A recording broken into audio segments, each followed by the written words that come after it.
Reste à définir ce qu'est le pardon. Il importe qu'il soit de même nature que celui de Dieu. Souvent on confond oubli et pardon. Il nous semble que cette confusion nous empêcherait d'avoir en nous les sentiments mêmes du Christ Jésus. Philippiens 2,5. L'oubli est d'ordre psychologique, il n'est pas de l'ordre de l'amour. Il risque même d'en être à l'opposé.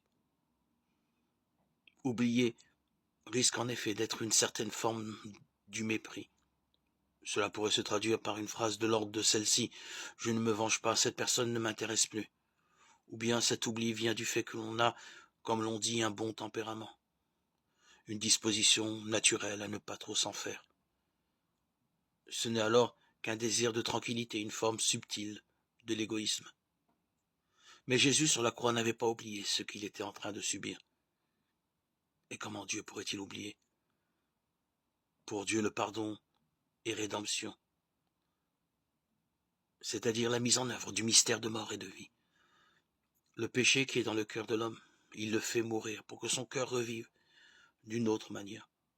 Et si l'homme, sous l'impulsion du pardon, accepte de retourner son cœur, c'est l'exacte signification de la conversion.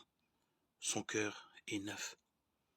Ainsi le pardon consiste à s'efforcer de reconstruire en l'autre ce que son propre péché a brisé, même si ce péché nous a atteints directement. C'est se mettre au service de celui qui nous a blessés. Ce service n'a rien de facile et il risque d'être refusé. Mais la volonté de le rendre est capitale.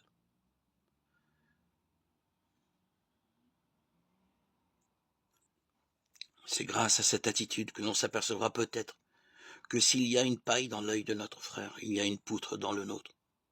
L'oubli n'est que le refus de tout problème.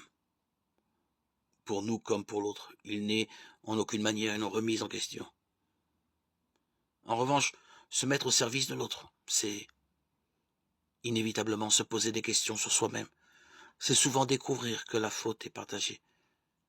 Savoir pour soi l'exigence que l'on avait primitivement pour l'autre. Le pardon est donc service et service au plus haut degré. Il est, en définitive, la reconnaissance, dans le visage des frères, du visage, plus ou moins défiguré, du Père.